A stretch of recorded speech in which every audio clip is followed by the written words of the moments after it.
السلام علیکم پیارے بچوں، کیسے ہو؟ ٹھیک ہو؟ اچھا، سب سے پہلے تو ہم آج کا جو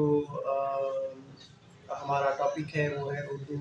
زبان کے مختلف نظریات۔ تو کوئی بھی زبان دنیا کی آپ لے لیں، اور جس میں ماہرین نے لسانیات نے یہ کہا ہے کہ 9,000 سے زیادہ زبانوں کے خاندان موجود ہیں، اور ان خاندانوں کی آگے پھر ایک ایک خاندان میں کئی کئی زبانیں موجود ہیں پوری دنیا میں۔ تو کسی بھی زبان کی جب آپ بات کریں کہ اس کی اٹھان کہاں سے ہوئی، اس نے کہاں جنم لیا، اور پھر اس نے کہاں پرورش پائی، کہاں پہ وہ زبان بڑی ہوئی، کہاں کس جگہ پہ آ کے اس کو ایسے لوگ میسر آئے جنہوں نے اس کو جو ترقی کی سیڑھیاں ہیں ان سے ان کو آشنا کروایا اس زبان کو، اور وہ پھر آگے بڑھی۔ تو بالکل ایسی ہی صورتحال جو ہے وہ اردو زبان کے ساتھ بھی ہے، اور کچھ لوگوں نے کہا کہ یہ امیر خسرو کے زمانے سے شروع ہوئی، جو کہ خود 14ویں صدی میں 1325 میں جن کا انتقال ہو جاتا ہے 2526 میں۔ اور کچھ لوگوں نے کہا کہ نہیں، مسعود سعد سلمان جو ہے وہ چونکہ 11ویں صدی میں غزنوی دور میں ایک شاعر گزرا ہے پنجاب کی شہر لاہور میں، تو لہٰذا یہ زبان تب سے شروع ہوئی جب غزنوی یہاں پہ آئے۔ کچھ لوگوں نے یہ کہا کہ نہیں، زبان تو اگر باہر کے آنے والے جو لوگ ہیں ان کے اثرات سے یہ اگر پروان چڑھی ہے، تو سب سے پہلے تو پرشین سے اور جو ترک ہیں ان سے پہلے یہاں پہ عربی آئے ہیں، عرب آئے ہیں، تو لہٰذا کیوں نہ اس کا سلسلہ جو ہے ان کے ساتھ جوڑ دیا جائے۔ اور ظاہر ہے وہ تو 8ویں صدی عیسوی کے بالکل آغاز میں یہاں پہ بنو امیہ کے لوگ آئے سندھ میں، اور انہوں نے سندھ فتح کیا۔ تو یہ سارے نظریات یہاں پہ موجود ہیں۔ کسی نے یہ کہا کہ نہیں، اگر حملہ آوروں سے پہلے بھی یہ زبان موجود تھی، اس کی جو پیدائش ہے وہ اسی مٹی کی ہے، اور یہ ہزاروں سال سے اس کا خمیر جو ہے وہ اس مٹی میں موجود تھا۔ زمانے کے ساتھ ساتھ اس کے اونچ نیچ جو آئے، جو زمانے نے کروٹیں لی، اس میں ظاہر زبان بھی محفوظ اس سے نہیں ہوتی، اور اس سے اثرات اس کو لینے پڑتے ہیں اور لیے۔ اور اگر آپ دیکھیں تو انگریزی کا آپ دیکھیں سب سے آخر میں انگریز جو ہے وہ آئے، اور انہوں نے تقریباً یہاں 250 سال یہاں پہ وہ رہے۔ تو اب آپ دیکھیں کہ ہماری جو زبان ہے اس کے اوپر کتنا ایک اثر انگریزی کا ہے۔ تو اسی سے آپ اندازہ لگا سکتے ہیں کہ جتنے بھی لوگ آئے ہوں گے، آئے تھے، ان سب نے کسی نہ کسی حد تک جو ہے وہ زبان کے ارتقاء میں ان کا حصہ رہا ہوگا۔ تو مختلف نظریات جو ہے یہ آئے، اور انہوں نے کہا، کسی نے کہا کہ نہیں، یہ تو دراوڑی زبان کے ساتھ اس کے ڈانڈے ملتے ہیں، اور عین الحق فرید کوٹی نے ایک نظریہ دیا، اور اس نے کہا جی کہ ہند آریائی زبانوں کا جو ایک خاندان سے تعلق جوڑا جاتا ہے، تو آریاؤں سے پہلے، یعنی آرینز کے آنے سے پہلے یہاں دراوڑ جو تھے ظاہر وہ بھی کوئی نہ کوئی زبان تو بولتے تھے۔ اور چلیے، یہ اردو زبان جو ہے نا، یہ اصل میں اس کا اوریجن وہاں سے نکلتا ہے۔ تو اس طریقے سے کر کے بہت زیادہ جو ہے نظریات آئے۔ تو سب سے پہلے جو اس پہ کام ہوا، وہ اگر آپ دیکھیں خاص طور پہ اس کی اسٹرکچر کے اوپر اگر آپ بات کریں، یا اس کی جو گرامر ہے اس کے اوپر آپ بات کریں، تو وہ انگریزوں نے اس کے اوپر کام کیا، اور ان کی انٹینشنز کیا تھی، ان کے کیا وہ نتائج اس سے حاصل کرنا چاہتے تھے، ان کے منصوبے کیا تھے، تو یہ ایک الگ بحث ہے۔ لیکن بہرحال انہوں نے لغت کے اوپر کام کیا، پھر جو اس کا لسانی پہلو ہے زبان کا، اس کے اوپر بھی انہوں نے کام کیا۔ تو انہوں نے بھی ایک نظریہ دیا کہ یہ زبان جو ہے، جس کو ہندوستانی کہتے تھے، ہندوستانی کے نام سے وہ اس کو پکارتے تھے، تو وہ کہاں سے نکلی، کہاں سے یہ آئی اور کیسے پروان چڑھی، تو انہوں نے بھی اپنے ایک نظریہ دیا۔ اسی طریقے سے فورٹ ولیم کالج جب انہوں نے بنایا، تو وہاں پہ ایک نام ملتا ہے اور سب اردو کے لوگ اس سے واقف ہیں، وہ ہیں میر امان دہلوی۔ تو انہوں نے بھی اپنا ایک نظریہ دیا اور کہا کہ اردو جو ہے وہ شروع ہوئی اکبر کے زمانے میں، اکبر اعظم کے زمانے میں، اور جب زبانوں کا آپس میں لین دین ہوا اور جب فارسی اور سنسکرت میں تراجم ہوئے اور ابوالفضل اور فیضی جو ہے نا ان کا اس میں بہت زیادہ کنٹریبیوشن بتایا جاتا ہے، تو اسی زمانے میں یہ زبان بھی آگے چلی۔ اور پھر اس میں ایک اور یہ بھی ملتا ہے کہ ایک نقطہ ہے کہ دکن سے ایک شاعر جو ہے وہ آگرہ آئے اور انہوں نے فیضی اور ابوالفضل کے ساتھ مل کے جو ہے وہ تو ان کے کلام سے تو خیر ایسے پتہ چلتا ہے کہ جیسے وہ بالکل اس وقت زبان اچھی خاصی سمجھی جا رہی تھی، اور ایک آپ کہہ سکتے ہیں کہ کسی حد تک دھل بھی چکی تھی۔ تو یوں آپ کہہ سکتے ہیں کہ وہ دکن سے چکے آئے تھے، اور دکن میں ظاہر ہے وہ ترقی کر چکی تھی، ترقی کی کئی منازل طے کر چکی تھی، تو لیکن آگے بڑھانے میں بہرحال آگرہ کا کردار رہا ہوگا۔ تو ایک یہ نظریہ ہے۔ پھر جو دلی والوں نے نظریہ دیا جس میں پروفیسر مسعود حسین خان ہیں اور جس میں ڈاکٹر شوکت صدواری ہیں، انہوں نے شاہ جہان آباد جب بسایا گیا، جب شاہ جہان نے جب آگرہ سے کیپٹل کو منتقل کیا دلی میں، تو ظاہر ہے انہوں نے ایک جمنا کے کنارے جو شہر آباد کیا شاہ جہان آباد، تو وہاں سے جو ہے یہ زبان آگے بڑھی، اور جو اس وقت ارد گرد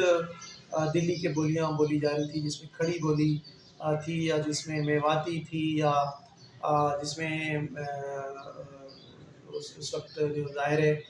پنجاب اس کے بالکل قریب ہے، ہریانوی جو ہے وہ بھی اس کا بھی اثر کہا جاتا ہے اس پہ ہے، لیکن جو اس نظریے کی دلیل میں جو سب سے یعنی ایک جو ڈائلاگ بڑا اتھینٹک معلوم ہوتا ہے وہ یہ ہے کہ جو میواتی زبان ہے جو وہاں پہ بولی جاتی تھی میوات میں، اور اب بھی بولی جاتی ہے، اور اس کے بہت سارے مائیگرنٹس جو ہیں وہ مہاجرین جب یہاں پاکستان میں آئے تو ان کی بولی سے بھی یہ لگتا ہے کہ یہ بالکل اردو کہیں ادھر ہی اس کی فارمیشن ہوئی ہے، ایسے مطلب دکھتا ہے، ایسے نظر آتا ہے۔ یہ اس طرح کے بہت سارے نظریات موجود ہیں۔ سب سے پہلے جو نظریات کے مباحث ہیں اس کو جو تقویت ملی ہے وہ سید نصیر الدین ہاشمی کی جو کتاب ہے دکن میں اردو کے نام سے، اور جس میں ان کا نظریہ بھی یہی ہے، تو وہ 1922 میں جب منظر عام پہ آئی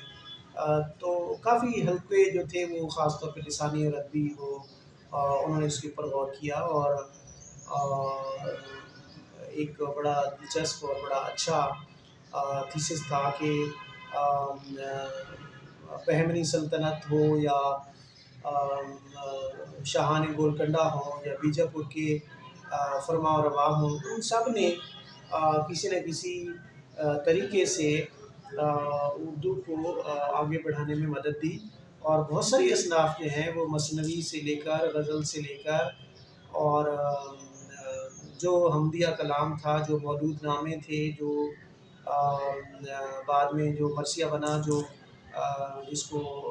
اس وقت مجالس میں جو پڑھے جاتے تھے چیزیں، تو یہ ساری کی قصیدہ ہے، جس طرح کہا جاتا ہے کہ نصرتی جو ہے اس کا پہلا قصیدہ گو اردو کا مانا جاتا ہے۔ تو یہ نظریہ کوئی اتنا زیادہ ارریلیونٹ نہیں ہے، بہت حد تک دل کو لگتا ہے یہ نظریہ، اور اس کے پیچھے جو وجوہات بتائی جاتی ہیں وہ یہ ہیں کہ خلجی جب آئے اور خلجیوں نے جب جنوب کی طرف رخ کیا تو وہاں پہ انہوں نے ترک سرداروں کے اندر جو ہے وہ پراگنوں میں یا اس کو جو بانٹا مختلف موضوعوں میں، تو 100 موضوع میں بانٹ کر اس کو امیر صدہ کہا گیا ایک موضوع کو، اور امیران صدہ کے جو عہدے تھے اس میں ترکوں کو بٹھایا۔ تو ظاہر ہے ترک ان کی مادری زبان جو تھی وہ ترکی تھی، لیکن ان کی جو آفیشیل لینگویج تھی، جو ان کی اور سرکاری زبان تھی یا جو ادبی زبان تھی وہ فارسی تھی. تو لہٰذا فارسی کے لین دین سے جو وہاں پہ گوجری تھی یا گجراتی تھی یا وہاں پہ جو مقامی حیدرآباد، اس وقت ظاہر ہے حیدرآباد نہیں تھا، لیکن جو اس وقت وہاں پہ شہر تھے اس میں ملیالم اور باقی جو ارد گرد جنوبی جتنی بھی زبانیں ہیں جنوبی ہندوستان کی، وہ ان کے لین دین سے اور لے دے کے جو فارسی کے ساتھ انہوں نے انٹریکشن کیا، تو اس میں سے پھر یہ نئی زبان جو ہے یہ وجود میں آئی، جس کو انہوں نے دکنی کا نام دیا.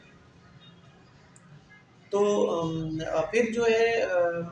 مختلف اس کی وجوہات بتائی جاتی ہیں، جس میں محمد تغلق کا دولت آباد کو قرار دینا، اس کا کیپٹل بنانا اپنے حکومت کا، اور بہت سارے لوگوں کا دلی سے اور لاہور سے وہاں چلے جانا. تو یہ بھی مختلف عوامل میں سے ایک تھا جس کی وجہ سے لوگ وہاں پہ بسے، اور مقامی لوگوں نے ایک نئی زبان جو ہے اس کی بنیاد وہاں پہ ڈالی. اس نظریے کے پیچھے صرف اس کی جو اتھینٹسٹی مزید اس کی بنتی ہے، جو اس کے وثوق سے جو کہا جاتا ہے وہ یہ، چونکہ ساری اصناف جو ہیں خاص طور پہ غزل شمالی ہندوستان میں جو ہے وہ ولی دکنی کے بعد مقبول ہوئی، تو یہ اصل میں وہیں پہ تیار ہو رہی تھی، اور وہیں پر یہ اس کا سارا کچھ کام ہوا، جس میں قلی قطب شاہ کو بقول پہلا صاحب دیوان شاعر مانا گیا. پھر قدیم ترین مثنویوں کی وہاں پہ جو وہاں سے برآمد ہوئیں، وہاں سے مختلف مخطوطے نکلے، تو اس سے یہ فرض کر لیا گیا. لیکن یہ فرض کر لینا جو ہے یہ 15ویں صدی یا 16ویں صدی میں جس میں تیزی سے کام ہوا، تو اردو کی ترقی میں تو یقیناً اس نظریے نے کام کیا اور اس کے پیچھے وہ وجہ نظر آتی ہے. لیکن اگر آپ دیکھیں کہ شمالی ہندوستان میں اگر 14ویں صدی کا آغاز ہی چلے مان لیں، جب امیر خسرو جب خالق باری تخلیق کر رہے تھے، یا جب ان کی ریختہ میں جب وہ کہہ رہے تھے جسے وہ ہندوی کہتے ہیں، تو ایک مصرع جب فارسی کا اور اس کے ساتھ ایک موضوع کر رہے ہیں مقامی زبان کا، تو اس وقت تو یہ ماننا پڑتا ہے کہ یہ بالکل دکنی اثرات سے بالکل پاک ایک الگ سے ایک زبان جو ہے وہ دلی میں موجود ہے. اور پھر وہ خود کہہ رہے ہیں کہ جی ایک شاعر گزرے ہیں غرۃ الکمال میں، جو انہوں نے اس کا ذکر کیا مسعود سعد سلمان لاہوری کا، تو اس سے تو یہ پتہ چلتا ہے کہ شمالی ہندوستان میں ہی بالکل 200-250-300 سال پیچھے بھی زبان جو ہے وہ موجود ہے. تو یہ کتاب جب لائی گئی دکن میں اردو لاہور میں جب یہ آئی، تو اس میں یہ کتاب پیش کی گئی علامہ اقبال کے کو، تو انہوں نے کہا کہ اگر کوئی محقق آنے والے زمانے میں یہ کوشش کرے گا تو پنجاب کی سرزمین سے بھی اس سے بہت ساری چیزیں مل جائیں گی. مثالہ یہاں موجود ہے کہ اردو کے نظریے کی لسانی جو نظریہ ہے اس میں اس کو بہت زیادہ مدد مل سکتی ہے. اردو اس میں بنی کہاں بھی ہے. تو پھر 1929 میں جو ہے یہ کتاب ہمارے سامنے آتی ہے، اور غالباً یہ اقبال کی سرگوشی تھی، یا شاید وہیں بیٹھے ہوئے سن رہے تھے ہمارے جو محقق ہیں حافظ محمود شیرانی، جنہوں نے ایک نیا نظریہ دیا اور وہ تھا پنجاب میں اردو کا. تو انہوں نے پھر اس کا بیڑا اٹھایا اور پھر وہ تحقیق میں لگ گئے، اور ابھی تک جتنی بھی تحقیقیں ہوئی ہیں، تحقیقات ہوئی ہیں، ان میں سب سے زیادہ جو تگڑا نظریہ ہے وہ پنجاب میں اردو کا ہے، اور جس سے انکار جو ہے وہ نہیں کیا جا سکتا. بعد میں آنے والے بڑے بڑے جو ہمارے دانشور ہیں انہوں نے کہا ہے کہ اس نظریے میں بہت جان ہے اور اس کو ماننا چاہیے. تو وہ ان کا نظریہ یہ ہے کہ انہوں نے دو طرح سے اس کے اوپر اپنی آراء دی ہیں. ایک تو انہوں نے لسانی نقطہ نظر سے اس کے اوپر بات کی ہے، اور دوسرا جو ہے انہوں نے تاریخی حوالوں سے یہ ثابت کرنے کی کوشش کی ہے کہ یہ زبان اصل میں پنجابی زبان سے ہی مل کر بنی ہے. اگر پنجابی زبان جو ہے ان کی ماں نہیں ہے اردو کی، تو وہ بہرحال اس کا کوئی ایسا رشتہ جو ہے نا وہ بہن کا جو ہے وہ ضرور اس کے ساتھ اس کا بنتا ہے۔ تو وہ بالکل یہی ہے کہ جب فارسی والے یہاں پہ آئے اور انہوں نے پنجاب میں اپنے ڈیرے ڈالے، تو یہاں پہ پنجابی جو ہے وہ ایک ایسی زبان تھی جو اگر گرو گرنتھ کی زبان ہو سکتی ہے، اور اگر پورے ایک اتنے بڑے صوبے میں بولی جاتی ہے جس میں بڑے بڑے شعراء گزر چکے ہیں، اور جس میں بلے شاہ ہے، جس میں شاہ حسین ہے، جس میں اور بہت سارے لوگ ہیں، جس میں بابا فرید ہیں، تو انہوں نے یہ کہا کہ جی یہاں پہ یہ زبان جو ہے وہ اس کو ترقی دینے میں کوئی اتنی زیادہ مشکل اس لیے پیش نہیں آئی کہ جو پنجابی کی زبان کے جو گرامر تھے اور جو اردو کے بعد میں گرامر بنے، جو قواعد بنے، تو وہ اس میں بہت حد تک جو ہے وہ ریزمبلنس ہے اور بعض تو بالکل کاپی کیے گئے ہیں۔ تو پھر انہوں نے یہ کہا کہ پنجاب میں اردو جو ہے اس وجہ سے کہ تمام لوگ یہاں پہ آ کے جمع ہوئے، اور صحیح ظاہر مرکز بھی تھا لاہور، ایک علمی اور ادبی مرکز بھی بعد میں بنا، تو اس کی وہ وجوہات یہ دیتے ہیں کہ یہاں پر ہی اردو جو ہے وہ پروان چڑھی ہے۔ پھر اس کے بعد ایک اور نظریہ جو ہے وہ یہ ہے کہ سندھ میں اردو کا، اور یہ سید سلیمان ندوی نے دیا، اور انہوں نے کہا جی کہ اگر یہ مان لیا جائے کہ حملہ آور جو ہے وہ آئے اور یہ زبان یہاں پہ ان کے ذریعے پھیلی اور بیرونی زبانوں کا اثر اس میں موجود ہے، تو پھر کیوں نہ ان حملوں کو بنو امیہ کے زمانے تک لے جایا جائے، اور جو 8ویں صدی میں یہاں پہ 7ویں صدی سے شروع ہوئے، پھر 8ویں صدی میں محمد بن قاسم یہاں پہ آیا 712 میں، تو سندھ اس نے فتح کیا، تو ملتان تک جو ہے وہ سرائکی اور فارسی کا عمل دخل تھا۔ تو ان زبانوں سے مل کر جو ہے یہ بنی عربی کے ساتھ اس کا تال میل ہوا، اور پھر لوگوں کا بہت سارے عربی یہاں پہ آ کے بس گئے، اور پھر جو مقامی لوگ تھے ان کے ساتھ ایک نئی زبان جو ہے وہ بنی اور پھر آگے چلی۔ تو پھر وہ رسم الخط بھی اگر آپ دیکھیں تو اس میں بھی پھر عربی کے جو الفاظ ہیں اور جو اس کا جو عمل دخل ہے صیغے بنانے کا، اور بہت سارے ہمارے ہاں جو ہے بعد میں جو اس پہ اردو پہ جتنا بھی کام ہوا لسانی حوالے سے، تو وہ بہت چونکہ شروع میں دین کے اوپر مبلغین کا کام تھا، صوفیاء کا تھا، تو ظاہر ہے وہ عربی زبان کے ماہر تھے، اور اس کا یہ تھا کہ عربی الفاظ بہت زیادہ اردو میں دار آئے، تو اس سے بھی یہ ایک شک گزرا یا گزرتا ہے کہ عربی کی وجہ سے جو ہے وہ ایک نئی زبان یہاں پہ ترتیب میں آئی۔ پھر ایک اور نظریہ جو ہے وہ آتا ہے محمد حسین آزاد کا، اس نے کہا کہ یہ برج بھاشا سے نکلی ہے، اور اس زبان کو جو ہے وہ متھرا کے ارد گرد جو ہے وہ اس کو پروان چڑھایا گیا ہے۔ اس نظریے کے اوپر کوئی زیادہ کچھ لوگ متفق ہوئے ہیں ان کے نظریے کے ساتھ بھی، لیکن کچھ زیادہ اس کو پذیرائی نہیں ملی۔ دلی میں اردو جو ہے اس کو کافی حد تک پذیرائی ملی۔ اس کے بعد پھر ہمارے ایک فارغ بخاری صاحب ہیں، انہوں نے یہ نظریہ دیا کہ سرحد میں جو ہے وہ اردو یعنی خیبر پختونخوا جو اس وقت کہا جاتا ہے، اس خطے میں جو ہے اردو پروان چڑھی اور اس میں آگے بڑھی، اور اس میں وہ ہند کو کا ذکر کرتے ہیں، اور وہاں جو ہے یہ چونکہ پورے خطے میں اس وقت بولی جاتی تھی، آج بھی پشاور میں، ایبٹ میں اور ڈی خان میں اور کوہاٹ میں، ڈی خان میں تو پھر سرائکی شروع ہو جاتی ہے، تو وہاں جو ہے نا چونکہ لوگ وہاں سے وہ داخل ہوئے در خیبر کے ذریعے، تو ایک زبان وہاں پہ آگے بڑھی، اور پھر وہ آگے لاہور آئی، اور پھر اس کے بعد پھر دلی، اور اس کے بعد پھر جنوبی ہندوستان میں آئی، اور پھر یہ ریورس ہوا معاملہ، پھر ولی دگنی سے یہ دوبارہ جو ہے شمالی ہندوستان میں آئی۔ تو یہاں تک نظریات میں جو جبریل جالبی صاحب نے ایک بات بڑی اچھی کی، انہوں نے کہا جی کہ تمام نظریات جو ہیں وہ ان کا امتزاج ہی اصل میں ہے کہ یہ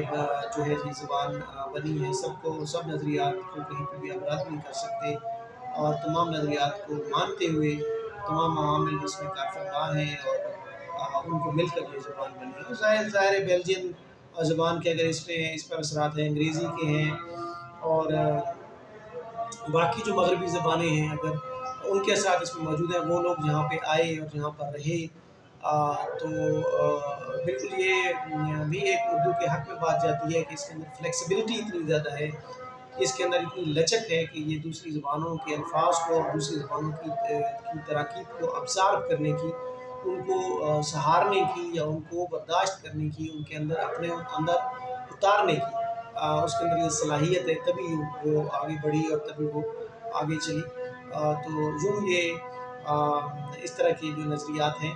اور اس میں سب سے آخر میں جو ہے الحق فرید کوٹی کا نظریہ ہے، وہ یہ کہتے ہیں کہ یہ زبان جو ہے یہ صدیوں سے یہاں موجود تھی اور یہ دراوڑوں کے زمانے سے یہاں بولی جاتی تھی، اور اس سلسلے میں جو دلیل یہ دی جاتی ہے کہ بلوچستان میں ایک زبان ہے جس کا نام براہوی ہے، تو اس میں ابھی تک دراوڑی کے اثرات جو ہیں وہ دیکھے جا سکتے ہیں، قدیم ترین زبانوں میں اس کو شمار ہوتا ہے۔ تو لہٰذا یہ بالکل باہر سے نہیں آئی، یہ یہیں پر موجود تھی، اسی مٹی کی پیداوار ہے۔ یہ ضرور ہے کہ آنے والے لوگوں نے اور آنے والی زبانوں نے اس کے اوپر اثرات ڈالے، اور اس کی جو عملداری ہے اس کے اوپر اگر آپ نظر کریں تو جب انگریز یہاں پہ آئے ہیں تو تقریباً یہ پورے ہندوستان میں طول و عرض میں یہ بولی اور سمجھی جاتی تھی اور یہ باقاعدہ لکھی جاتی تھی، اور کئی علاقوں میں یہ میڈیم آف انسٹرکشنز تھی اور اس میں فارسی کے ساتھ ساتھ اس کو پڑھایا جاتا تھا۔ تو یہ یوں جو ہے ان کے نظریات یہ قائم ہوئے اور پھر یہ آگے بڑھے۔ ابھی تک کی تحقیق کے مطابق جو ہے وہ پنجاب میں اردو کا نظریہ جو ہے وہ چونکہ اس پہ بہت زیادہ انہوں نے زور صرف کیا ہے اور اس پہ دلائل بہت زیادہ دیے ہیں، لیکن ہو سکتا ہے آنے والے زمانوں میں جب نظریات تو چونکہ سائنٹیفک اس پہ طرز پہ ہوتے ہیں، تو لہٰذا کوئی ایسا شخص اٹھے جو کہے کہ نہیں، پالی زبان سے اس کا تعلق نہیں ہے، اس کا پوروی زبان سے تعلق نہیں بنتا، بلکہ اس کا تو فلاں زبان سے بنتا ہے، اور اس کا شمال سے نہیں، جنوب سے نہیں، بلکہ مشرق سے بنتا ہے، یا مغرب سے اس کا کوئی تعلق بنتا ہے، یہ لکھنؤ میں پروان چڑھی یا یہ پھر ڈھاکہ میں آگے بڑھی۔ تو جو نظریات ہیں اس میں رد و بدل ہوتا رہتا ہے۔ تو آج اس بات کے ساتھ ہی ہم اپنی اس کو کلوز کرتے ہیں آج کے لیکچر کو، تو انشاءاللہ اگلے اس میں آپ سے دوبارہ ملتے ہیں۔